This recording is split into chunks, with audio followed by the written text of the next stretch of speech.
উনি আমাকে ব্যক্তিগতভাবে চিনেন কি চিনে না সেটা আসলে খুব প্রাসঙ্গিক বিষয় না। যাকে ইট লাগাইছে তার প্রতি আমরা কৃতজ্ঞ থাকবো। আমরা ইনসাফের পক্ষে, আমরা আনকম্প্রোমাইজিং আমাদের অবস্থান থাকবে। মানে এই নির্বাচনে কেউ জিতবে না, জিতবে গণতন্ত্র। মনে করছি না যে এটা একটা প্রতিহিংসামূলক নির্বাচন, প্রতিযোগিতা থাকবে। গতকালকে এই আসনের প্রার্থী বিএনপি, তিনি আপনাকে চিনেন না বললেন। উনি ব্যক্তিগতভাবে যে মন্তব্য করেছেন সেটি ওনার ব্যক্তিগত মন্তব্য। তবে দেবিদ্বারে যারা ইতিমধ্যেই প্রতিনিধিত্ব করেছে প্রত্যেকে তার জায়গা থেকে চেষ্টা করেছেন। আমি ওনার প্রতি সবসময় আমার সম্মান ছিল, সম্মান আছে এবং সম্মান থাকবে। আমি বলেছি এই নির্বাচনে যারা হারবে তারা হবে পরামর্শক, আর যিনি জিতবে তিনি হবেন অভিভাবক। যেই জিতুক, জনগণের যে রায় দিবে সেই রায়টাকে আমরা সম্মান জানাবো। এবং বারংবার নির্বাচিত হয়েছেন, যেহেতু মানুষ পছন্দ করে নিয়েছেন এই কারণে হয়তো নির্বাচিত হয়েছেন। তবে আমরাও আমাদের কাজের মধ্য দিয়ে মানুষের আস্থা অর্জন করতে চাই, যাতে করে মানুষ আমাদেরকে বেছে নেয়। এবং যারা নির্বাচিত হবেন আমরা তাদেরকে বেছে নেব, তাদেরকে আমরা পরবর্তী দেবিদ্বারের উন্নয়ন এবং অগ্রযাত্রায় তাদেরকে আমরা পরামর্শ নিয়ে গিয়ে যাব। এবং আমাদের এই জোট যদি জয়লাভ করে তাহলে আমরাও তাদেরকে পরামর্শকের ভূমিকায় রাখবো। এখানে আসলে কারোই জয় না। মানে এই নির্বাচনে কেউ জিতবে না, জিতবে গণতন্ত্র, জিতবে মানুষের ভোট, জিতবে মানুষের যে ভোটদানের দীর্ঘদিনের আকুতি, সেটাই জিতবে। তো আসলে ব্যক্তিগত জয় এই নির্বাচনে এটা মুখ্য জায়গা না। আমাদের সামগ্রিকভাবে যে গণতন্ত্রের জয় হবে এটাই হচ্ছে আমাদের মূল জায়গাটা।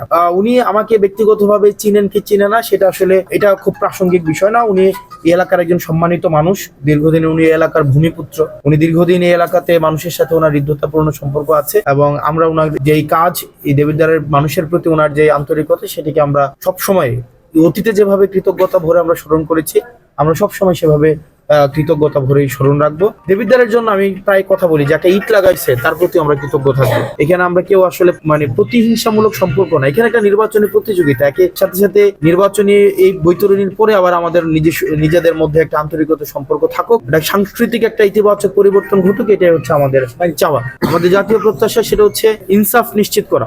হাদি ভাই শহীদ হয়েছে, এই যে আগ্রাসন বিরোধী যে আন্দোলন অব্যাহত রেখেছিলেন, সেটির কারণে আধিপত্যবাদী যে শক্তি আছে তারা তাকে শহীদ করেছেন। একই সাথে সাথে আমরা দীর্ঘ 17 বছরের বেশি সময় আমরা ফেসিবাদের আওতাভুক্ত ছিলাম। সেটির কারণে আমাদের মৌল মানবিক অধিকার বঞ্চিত হয়েছে, গণতন্ত্র লুণ্ঠিত হয়েছে, আমাদের অর্থনৈতিক টানাপূরণের মধ্যে দিয়ে আমরা গিয়েছি। সেই জায়গা থেকে আমরা অর্থনৈতিক মুক্তি, একই সাথে সাথে আমাদের ভোটাধিকার নিশ্চিত হচ্ছে, সেটি যেন সার্বজনীনতা পাই, সেই জায়গাটি আমাদের হচ্ছে মূল লক্ষ্য থাকবে। একই সাথে সাথে রাষ্ট্রের স্থানীয় থেকে জাতীয় পর্যায়ে সব জায়গায় যেন ইনসাফ প্রতিষ্ঠিত হয়। জামাত যোগ করার পরে এনসিপির অনেক নেতাকর্মী কিন্তু পদত্যাগ করেছেন, এটা নির্বাচনে কোনো সমস্যা হবে কিনা আপনাদের?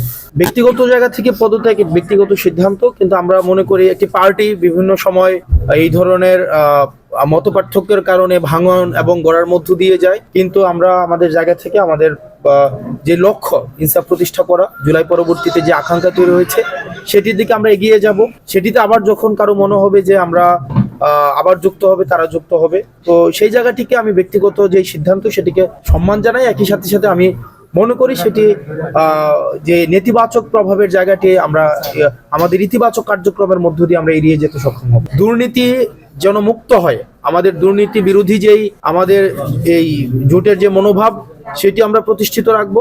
একই সাথে সাথে আমরা ইনসাফের পক্ষে, আমরা আনকম্প্রোমাইজিং আমাদের অবস্থান থাকবে। চ্যালেঞ্জিং এর জায়গাটা হচ্ছে কি, নির্বাচনের যে ইভেন্ট গুলো রয়েছে প্রত্যেক ইভেন্টই হচ্ছে আসলে উভয় পক্ষের জন্যই চ্যালেঞ্জিং। কিন্তু আমি ব্যক্তিগতভাবে মনে করছি না যে এটা একটা প্রতিহিংসামূলক নির্বাচন, প্রতিযোগিতা থাকবে। এবং প্রতিযোগিতা আমরা মনে করি যে এটা নির্বাচনের মধ্য দিয়েই এবং জনগণের অংশগ্রহণটা করানোটাই হচ্ছে আমাদের মূল চ্যালেঞ্জ। কিন্তু একজনের সাথে, এক পার্টির সাথে আরেক পার্টির ওই ধরনের আমরা চ্যালেঞ্জ মনে করছি না। জনগণ নির্বাচনে যেন স্বতঃস্ফূর্তভাবে ভোট দেয়, যাকে ইচ্ছা তাকে যেন ভোট দেয়, এই ভোটে অংশগ্রহণ করানোটা আমরা সব রাজনৈতিক দলের আমাদের প্রচেষ্টাটাই হচ্ছে আমাদের মনে করছি মূল চ্যালেঞ্জের জায়গায়, বেশি কিছুই না।